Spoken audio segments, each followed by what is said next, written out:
base set first edition PSA collection.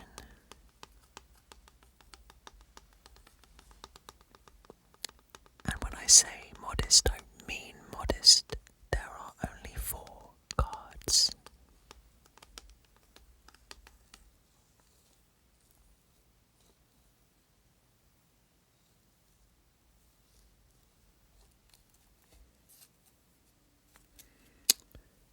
However, we are also going to have a little chat.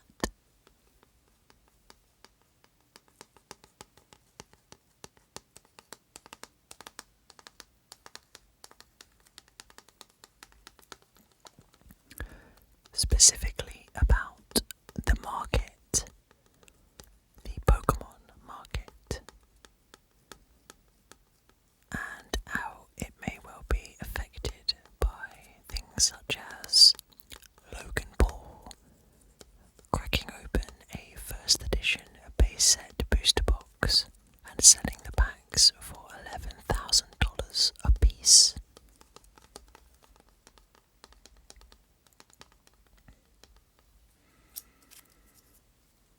I watched the live stream the other night and it was entertaining, I won't lie. But there has definitely been a lot of very strong opinions about Logan Paul being involved and about how it might affect your average collector.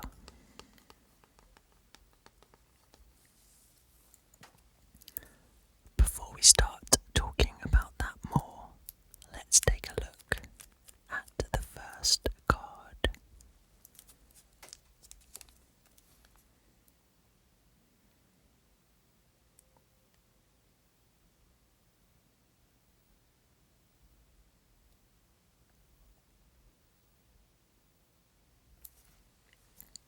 It is a near mint to mint PSA 8 graded Clefairy first edition from the base set.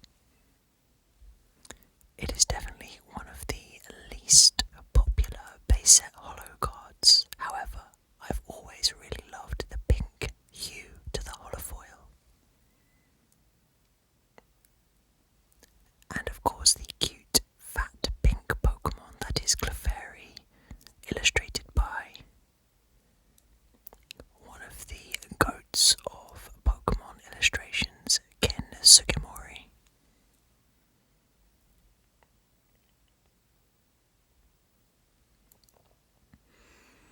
This particular card is a very nice example actually of a PSA 8, and I would say it's quite strong. There are very few, if any, noticeable marks on the holofoil. The centering is a little off, but I certainly wouldn't suggest that that is worse than PSA 9 centering.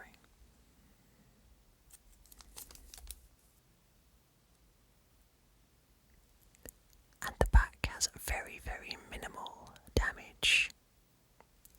Well, at least in my opinion, obviously it's completely subjective.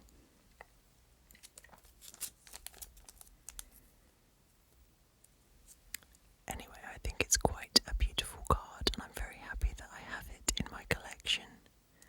And when I say my collection, I kind of mean our collection, because actually this card technically belongs to my partner, Alex.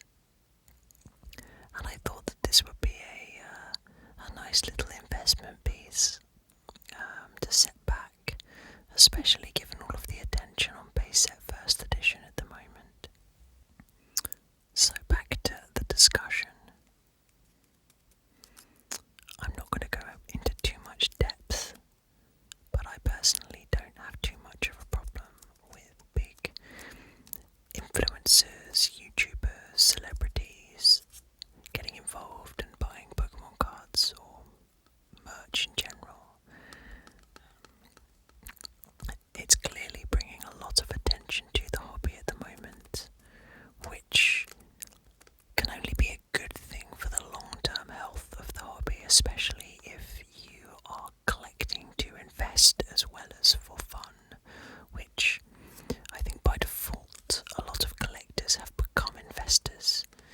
the sense that the assets that they are buying are becoming worth a lot of money now.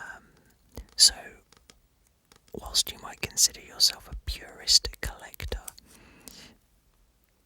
it doesn't matter whether you value the cards or not. If the market values the cards, then you're sitting on quite a lot of money, in a sense. So, it's impossible to ignore it, I think, and I don't think many people do ignore it. I think being aware of it is healthy. Becoming obsessed with it is probably not healthy. I think that having a balance of enjoyment and understanding and doing your research and gaining knowledge on the market and how the market trends can affect the prices, and just looking at all of the market variables and making your own judgment calls on what you think could go up in value. I think it's really important that people don't listen to one source of knowledge, and they do their as much objective research as possible rather than listening to one person's opinion on why they think that, for example, Evolution's sealed booster boxes is a safe, good investment just because there have been price rises recently. I think what a lot of people fail to realise is that over the last 6 to 12 months there has been an enormous influx of interest in Pokemon. The Pokemon Company are going to take a little bit of time to adjust and adapt to this new influx of collectors and hobbyists, and they are adapting, they are adjusting, they are listening to the market, because recently they have reprinted several modern sets and have also promised reprints of others to try and account for the increased demand, which I think is great. I mean, it means that people can actually get the product at a good price. Obviously, we could talk about scalpers and people who buy up large quantities of modern stock at market value to try and shrink the availability and then sell it at a premium. But I don't want to get into that right now. That is just a symptom of a thriving market, in my opinion, and there isn't a huge amount that can be done about it in a free market. You got to take the ills with the goods, as no one has ever said until this very moment. But yeah, I am rambling a little bit now. I hope you don't mind. But my overall point is that there has been a huge influx of interest in the hobby, regardless of the very recent interest from influencers and YouTubers and celebrities.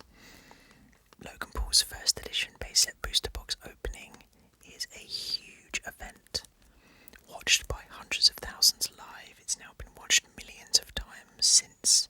I mean, Pokemon is a massive franchise. It just is huge.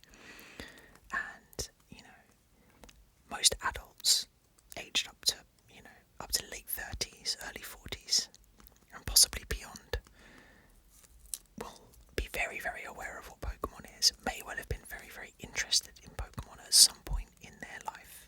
If you throw nostalgia and money into a big melting pot, then it's going to cause a frenzy, it's going to cause excitement, and it's going to draw attention from people with lots of money, as well as those with an average discretionary income every month to put towards something fun, which of course recently has not really involved going out or going on holiday. So nostalgic collectibles are a comfort blanket in a bleak time, and I think Pokemon is pure, and it does provide something quite unique, I think, to several generations. It's multi-generational now. And so I think that whilst, there's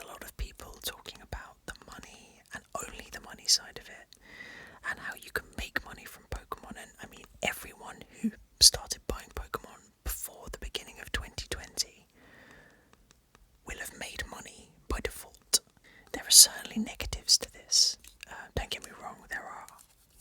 But I think what it comes down to is that the core is always lovers of Pokemon, collectors, people who, when they buy a card, they don't care about the future value. They're willing to spend X amount on any given card, and then that money is gone, and they have the card now instead, and that's that.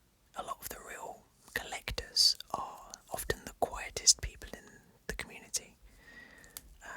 They're not loud on social media, they're not, posting photos of their cards every day. They're just quietly keeping their heads down, and I think that's really, it's comforting to know that those collectors are, the foundations of the hobby, and they're continuing to be involved in the hobby and not being pushed out of the hobby by all of the negativity that you see on social media especially. Anyway,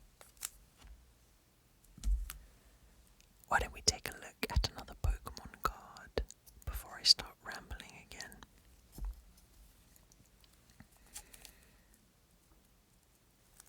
The more I look at this card, the more I absolutely love it. It is a Mewtwo Holo First Edition base set, PSA 8, near mint to mint.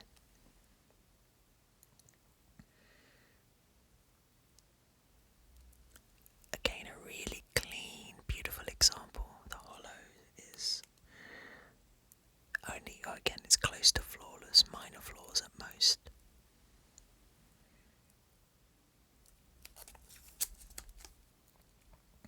I think there is some corner whitening on the back, but certainly a strong 8 in my opinion.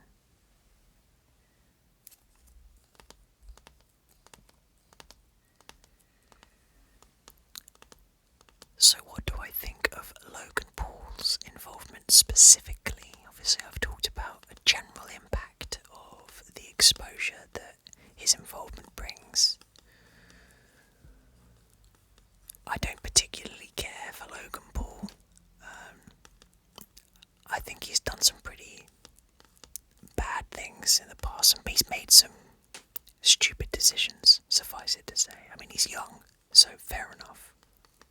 I think he's got his head screwed on a bit tighter now, so I think that bodes well for his involvement in the hobby. He's clearly serious about Pokemon. He does genuinely love it. He's not just in it for money. But I think the draw of the nostalgia and the possible money in it, it's just, like I said, it is a melting pot of excitement and buzz. I would be very surprised if we don't see more people of his ilk getting involved. We've seen Steve Aoki buy a PSA 10 Charizard of Gary or King Pokemon or Gary from Pawn Stars for $170,000. We've seen an auction end for a total, I think, of $226,000 for a PSA 10 First Edition Charizard. I believe that might have been Logic, the rapper. So it looks like in the space of a few months, we've seen the value of a base set First Edition PSA 10 Charizard go from just shy of 100k to over 200. So it's probably between 2 and 3 times the value that it was 2 to 3 months ago. And that has largely been because of the interest and involvement of some bigger players. We'll start to see more hyper-rich people be interested in Pokemon over the next decade. But we are seeing millionaires get involved, and obviously at the moment, for them it's affordable. There are wealthy people getting involved, buying the big ticket items. That will start filtering down to other areas of the hobby in time. If you look at Logan Paul, for example, he released a video before he cracked open the booster box about his purchase of the booster box and about how his interest and obsession has grown with buying Pokemon cards. And if you look, it's clear that he's in that first phase where a lot of collectors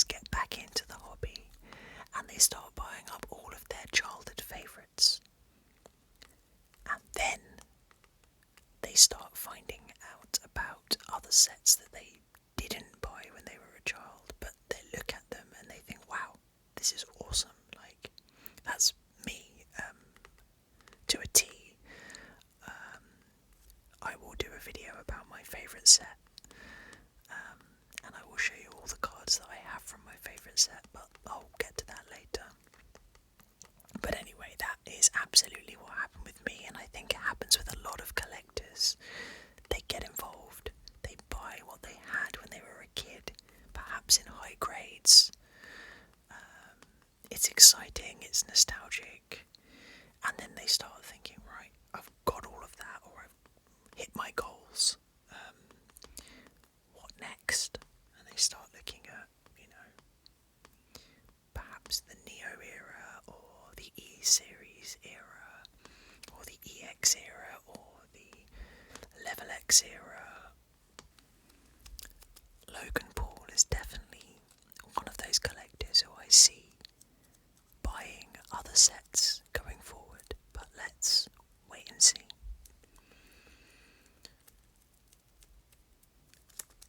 Let's take a look at another card.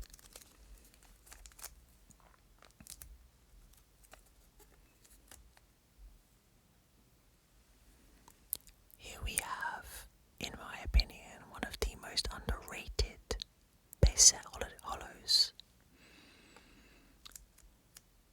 It's a Nidoking First Edition PSA 8 near mint to mint grade.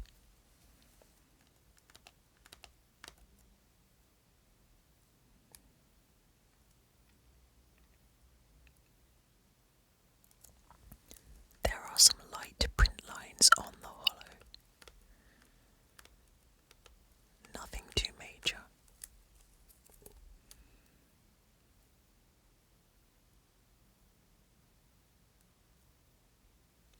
And the back is fairly clean too. But you might have spotted that the card is pretty heavily off-center from top to bottom. The border on the top is significantly thinner, probably half as thick as the border on the bottom, which meant that this card would not fall into PSA 9 or PSA 10 grading parameters. This has always been one of my favourite base set hollows. I love how the Ken Sugimori illustration in purple stands out against the red, orange and gold hollow foil background.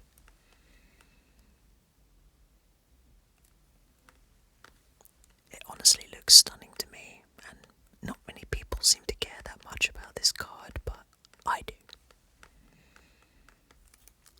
One thing that a lot of collectors, a lot of hobbyists have been talking about with regards to Logan Paul is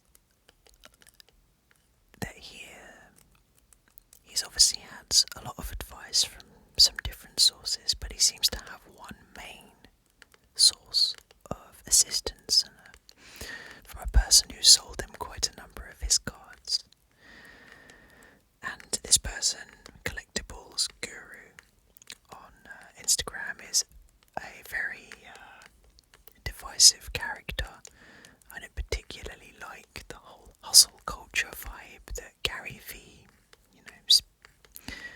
shouts about all the time. I don't like it. I find it cringy, and to me, hustle is just working hard, but really noisily and loudly, and shouting about it all the time, when it's perfectly possible to work hard, keep your head down, get on with it without being abrasive. But maybe that's just me. Anyway, this guy, Collectibles Guru, seems to have some pretty rudimentary knowledge on Pokemon. He knows about base set, but beyond that I'm not sure he knows much. And even his base set knowledge is pretty kind of basic, for want of a better word. And his price knowledge seems to stem from what he thinks he might be able to sell cards for, rather than actual prices that they're selling for generally in the market. selling into a bubble of California cash-rich collectors who are willing to spend above market for the service that he provides, which is, card in hand, meeting up in person. Seemingly that's he brings the cards to you, and seemingly that's an attractive proposition for a lot of these buyers, these cash-rich buyers. But the bubble that he sells into is not widespread and is not infinite, and I think that people outside of that bubble are clearly annoyed and frustrated that he is sharing this price information sort of across the entire market when it's not accurate, at least not currently accurate. And his constant value speculation, telling people that they will be able to sell cards for more than they're worth today. Nobody can tell you that for sure. That's speculation, and that's a guesswork. It's educated guesswork at best. But nobody knows what variables may change in the very near future. So, especially with a recession on the horizon, telling people that these cards will absolutely be worth double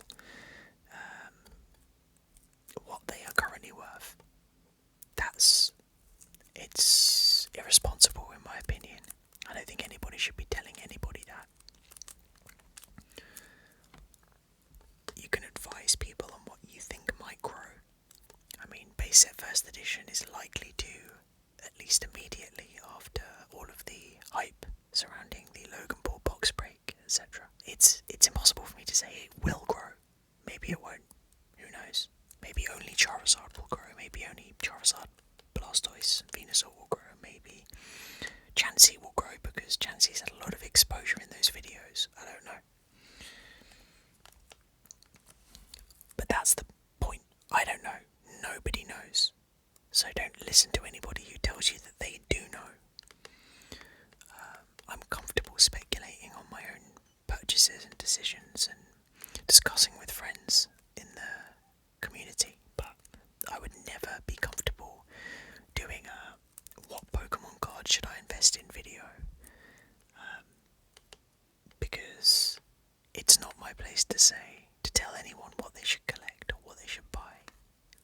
It's a massive cringy cliche, but just buy what you enjoy.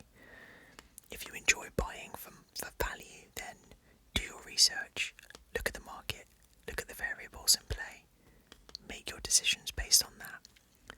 If you want certain artworks, go after those artworks in a grade that you can afford, that you're comfortable spending the money on. Buy what you want to buy, and don't let anyone tell you what you should buy.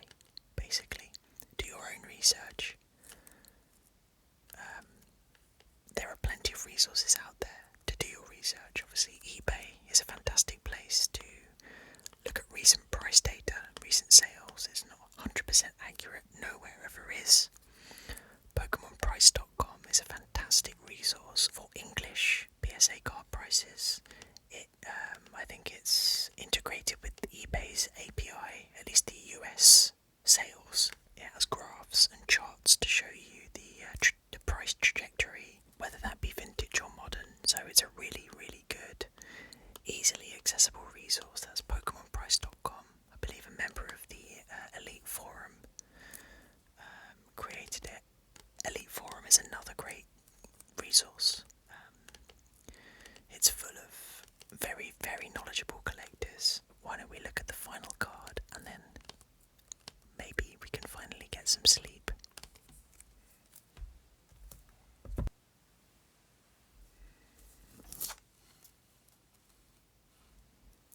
And here we have certainly the most valuable of my first edition cards. PSA 8 first edition base set Venusaur Holo, one of the Kanto starters.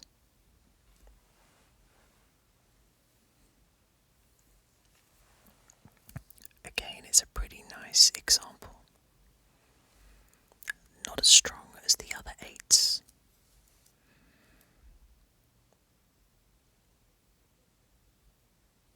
You might be able to see 1 or 2 fine scratches on the hollow foil. The centering is very nice, but there is some fairly noticeable whitening along the top edge and left edge. For people that don't know,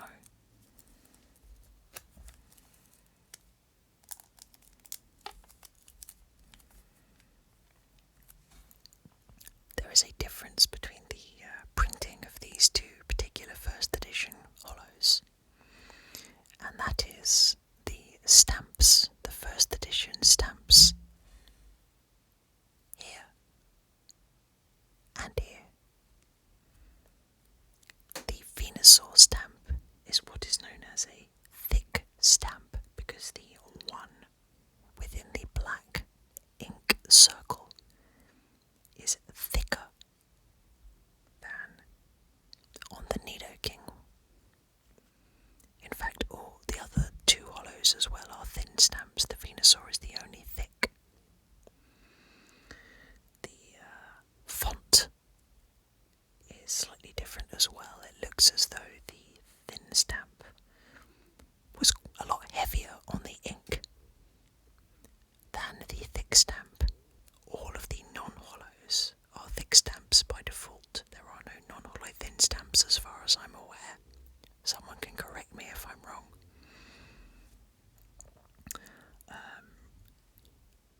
There is also another variation, which is not an intentional variation, but it's called a grey stamp, where there is a lower ink levels on the first edition stamp, and it appears grey. There are obviously different variations of it, some very grey, some closer to black.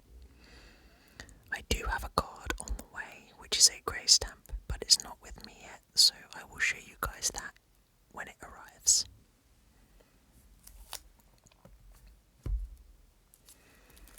Anyway, I have rambled on for way longer than I planned to.